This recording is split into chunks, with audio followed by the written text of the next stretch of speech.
তৃণমূল প্রার্থী ঋতুপর্ণা আঢ্যের সমর্থনে চাঁদপাড়ায় সভা করলেন দেব।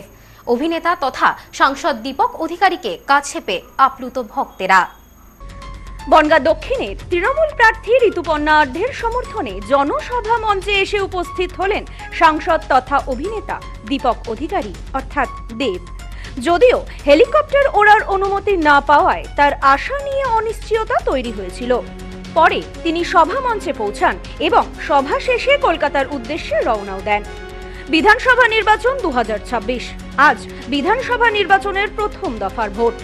নিজেদের জায়গা বুঝে নিতে একেবারে তৎপর প্রার্থীরা। আজ উত্তরবঙ্গের 8টি জেলার পাশাপাশি দক্ষিণবঙ্গের বেশ কয়েকটি জেলায় ছিল প্রথম দফার ভোট। পাশাপাশি এদিন বনগাঁ দক্ষিণের প্রার্থী ঋতুপর্ণা আঢ্যের সমর্থনে অভিনেতা তথা সাংসদ দেবের চাঁদপাড়ায় জনসভা করার কথা ছিল বেলা 11:30 নাগাদ। তবে নির্দিষ্ট সময় পার হয়ে যাওয়ার পরেও দেব সভা মঞ্চে উপস্থিত না হওয়ায় সমর্থক ও ভক্তদের মধ্যে চাঞ্চল্য ছড়ায়। সময় গড়িয়ে গেলেও দেবের হেলিকপ্টার এসে না পৌঁছানোয় চিন্তিত হয়ে পড়েন সবাই। পরবর্তীতে যোগাযোগ করা হলে জানা যায় প্রধানমন্ত্রীর বিভিন্ন জায়গায় সভা রয়েছে, সেই কারণে দেবের হেলিকপ্টার ওড়ার অনুমতি দেওয়া হয়নি। এরপর সরাসরি সভা মঞ্চ থেকে টেলিফোনে যোগাযোগ করা হয় অভিনেতা দেবের সাথে। এরপর তিনি টেলিফোনে জানান দমদম এয়ারপোর্টে তিনি অপেক্ষা করছেন, কিন্তু হেলিকপ্টার ওড়ার পারমিশন না মেলায় তিনি যেতে পারছেন না। এদিকে অভিনেতা তথা সাংসদকে দেখার জন্য রীতিমতন জনজোয়ার চাঁদপাড়ায়। এমনকি প্রার্থী সমর্থনে যে সকল মানুষেরা এসেছিলেন তারা আশাহত হয়ে ফিরে যেতেও শুরু করেন। ধীরে ধীরে ফাঁকা হতে শুরু হয় সভাস্থলের মাঠ। দীর্ঘ সময় অতিবাহিত হওয়ার পর দেবের পক্ষ থেকে জানানো হয় তিনি বনগাঁ জনসভা মঞ্চে আসছেন। এরপর বিকেল 2:45 নাগাদ সভা মঞ্চে এসে উপস্থিত হন অভিনেতা তথা সাংসদ দীপক অধিকারী। তারকা সাংসদকে দেখার জন্য জনসাধারণের উন্মাদনা ছিল এদিন চোখে পড়ার মতো। রীতিমতন ভিড় উপচে পড়ে সভাস্থলে। এ বিষয়ে সংবাদ মাধ্যমের মুখোমুখি হয়ে বনগাঁ দক্ষিণের প্রার্থী ঋতুপর্ণা আঢ্য জানান আজকের এই জনসভাটি করতে না দেওয়ার জন্য অনেক রকম চক্রান্ত করা হয়েছে, তবে সেই সমস্ত চক্রান্ত বিফলে গিয়েছে। সাংসদ তথা অভিনেতা দেব এসেছেন এবং জনগণের উদ্দেশ্যে সভাও করে গিয়েছেন। বহু মানুষ সকাল থেকে অপেক্ষা করে বসেছিলেন এই সভার জন্য।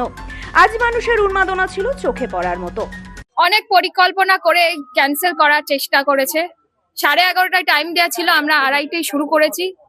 মানুষের আবেগ এবং ভালোবাসা, যেভাবে কঠোর রোদের মতো মানুষ দাঁড়িয়ে থেকেছে, তারা অপেক্ষা করেছে, তাতে প্রমাণিত প্রত্যেকটা রক্তের মধ্যে দেব বিরাজ করছে এবং প্রত্যেকটা রক্তের মধ্যে মা মাটি মানুষ সে কংগ্রেস বিরাজ করছে।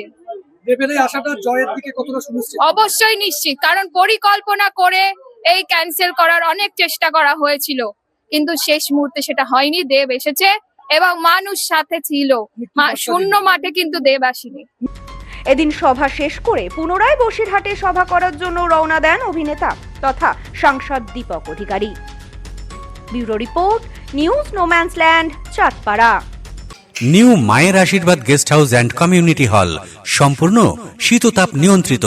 পাবেন অত্যাধুনিক এবং আন্তরিক পরিষেবা, যেখানে রয়েছে একসাথে 250 জনের অনুষ্ঠানের জায়গা, প্রশস্ত এরিয়া, 3টি রাস্তা সহ পার্কিং এর সুব্যবস্থা, অতিথিদের থাকবার জন্য পৃথক ঘরের ব্যবস্থা। বিয়ে সহ যে কোনো অনুষ্ঠানের বুকিং শুরু হয়ে গেছে। এখন বুকিং এর উপর রয়েছে 5% ডিসকাউন্ট। নিউ মায়ের আশীর্বাদ guest house and community hall, বাটামোড়, town মার্কেটের পিছনে। ফোন 9932389693 এবং 9153032873।